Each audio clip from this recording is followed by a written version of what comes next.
अस्सलाम वालेकुम, welcome to my YouTube channel Khud Se Khuda Tak. ये एक psychological and spiritual awakening book है जिसको नासिर इफ्तिखार साहब ने लिखा है। ये बहुत ही अच्छी बुक है। इसमें डिफरेंट टॉपिक्स दिए गए हैं। ये स्पेशल उन लोगों के लिए है कि जो डिप्रेशन या एंजाइटी के मरीज़ हैं, तो उनको ये बताती है कि वो इन सारी चीज़ों से छुटकारा कैसे हासिल कर सकते हैं। तो आज ये इस बुक में से मैं जो टॉपिक पढ़ने जा रही हूँ वो है मैं कौन हूँ, खुदी क्या है, नफ्स क्या है। इस टॉपिक से आपको खुद की पहचान होगी कि आपका ज़िंदगी का मकसद क्या है, आप क्यों हैं, क्या हैं, और आपकी जो ईगो है वो क्यों है, असल उसकी वजह क्या होती है, और ईगो असल है क्या, और हम अपनी ईगो को कंट्रोल कैसे कर सकते हैं। अपनी पहचान के लिए जब हम कुरान मजीद से मदद लेते हैं तो अल्लाह ने 2 तरह के दुश्मनों का ज़िक्र किया है, जिनमें से एक शैतान और दूसरा नफ्स इंसान है। शैतान खुला और नफ्स छुपा हुआ दुश्मन है। शैतान के बारे में इल्म आम है, लेकिन नफ्स का इल्म दुश्वार और पोशीदा रहा है। कुरान करीम में इंतहाई शिद्दत के साथ नफ्स के तज़किया का हुक्म दिया गया है।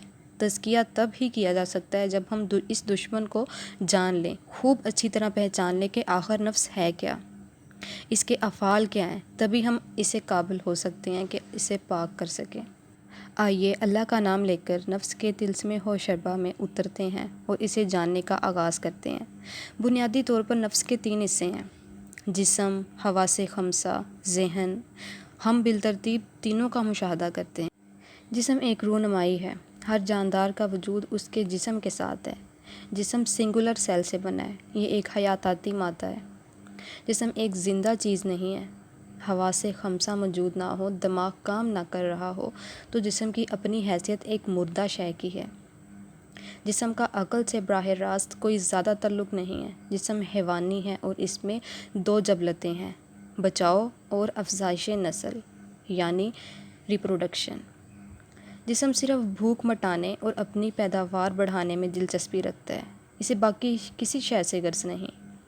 गो के इंसानी जिस्म अपनी बनावट और नफासत के एतबार से तमाम हैवानी अजसाम में आला वजूद रखता है, लेकिन फिर भी ये एक अटल हकीकत है कि बुनियादी तौर पर हैवान और इंसान के जिस्म में हयाताती एतबार से कोई ज़्यादा फ़र्क मौजूद नहीं।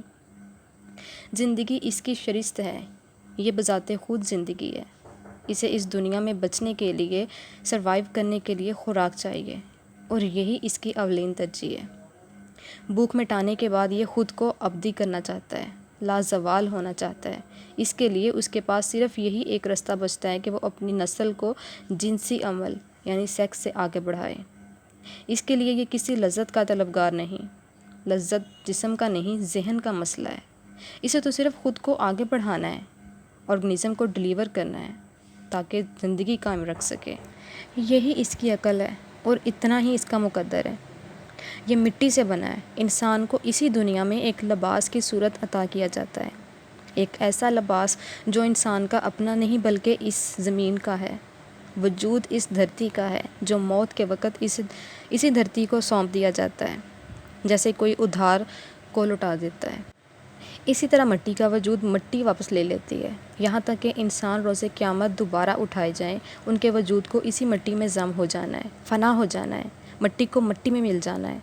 जिस्म नहीं जानता कि वो ज़िंदा है या मुर्दा, उसे कोई ख़बर नहीं कि तकलीफ़ क्या शय है। ये सब तो इसे ज़हन बताता है, हवास बताते हैं। इस बात को एक मिसाल से समझते हैं। फ़र्ज़ कीजिए एक शख्स को मेज़ पर लटाकर इससे इसका नाम, बीवी, बच्चे, तालीम और कारोबार का पूछा जाए। जवाब मिलने के बाद इसके दोनों बाजू काट दिए जाएं और फिर यही पूछा जाए कि तुम कौन हो, तो जवाब पहले वाला ही होगा। फिर दोनों टांगें भी जिस्म से जुदा कर दी जाएं और वो शख्स मेज़ पर पड़ा हुआ महज एक धड़ ही रह जाए, तब भी इसका नाम, तालीम, कारोबार, घर बार, बीवी, बच्चे वही रहेंगे।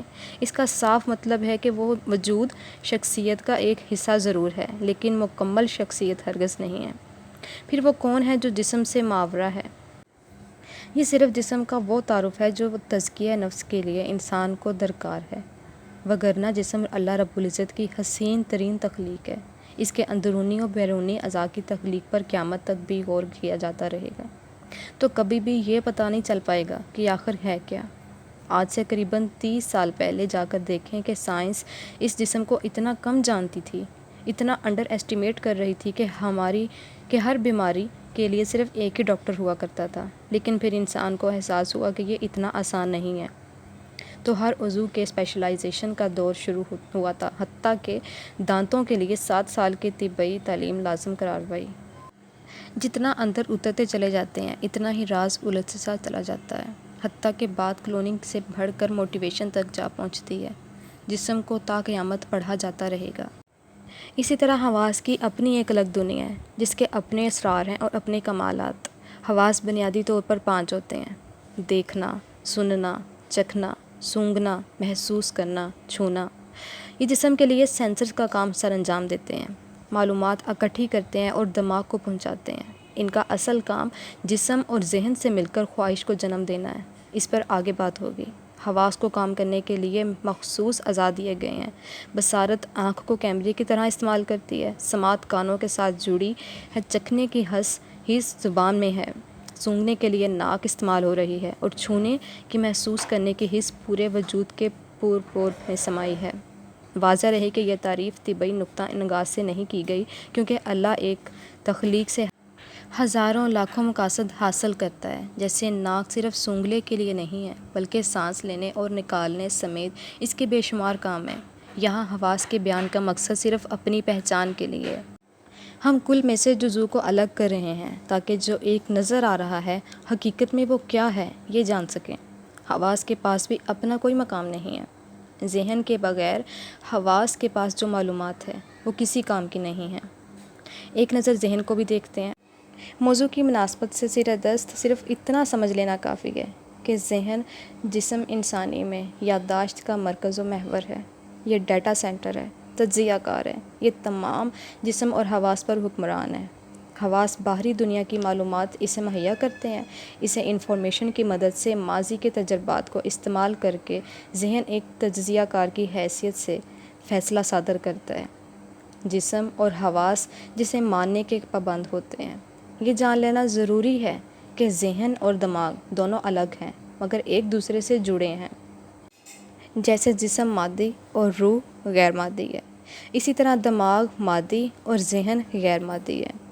دماغ اعصابی نظام اور بہت سے دوسرے خلیات سے مل کر بنا ہے جن کو دیکھا جا سکتا ہے، چھوا جا سکتا ہے، جبکہ ذہن غیر مادی ہے، یہ سوچ کا نام ہے۔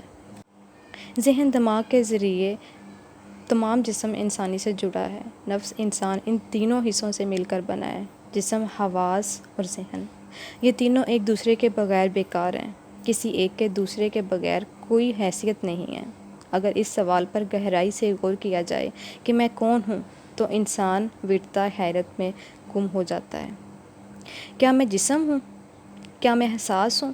کیا میں ذہن ہوں؟ جب بھی کوئی اندر اتر کر دیکھتا ہے تو پاتا ہے کہ میں یہ سب نہیں ہوں، میں ان سب سے ماورا ہوں، میں ایک حقیقت منتظر ہوں۔ میری عزت، میرے خیالات، جذبات، میرا علم، میری دنیا، یہ سب کس کا ہے؟ یہ عزت کس کی ہے؟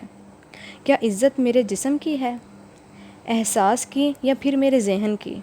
ان سوالات کے جوابات جاننے کے لیے آئیں نفس کی تہ در تہ گہرائیوں میں اترتے ہیں۔ انشاءاللہ وہ نیکسٹ ٹاپک میں کل آپ لوگوں سے شیئر کروں گی۔ امید کرتی ہوں کہ آپ لوگوں کو اس سے انفارمیشن ملی ہوگی۔ کل ہم نیکسٹ ٹاپک پڑھیں گے جو ہے علم اور عقل، مطلب کہ علم اور عقل میں فرق کیا ہے اور ہم اس کو کیسے استعمال کرتے ہیں اور ہمارا جسم اس پہ کیسے اثر انداز ہوتا ہے۔ تو اس کو سننے کے لیے میرے یوٹیوب چینل کو سبسکرائب کریں، دعا میں یاد رکھیں، اپنا ڈھیر سارا خیال رکھیں۔ اللہ حافظ۔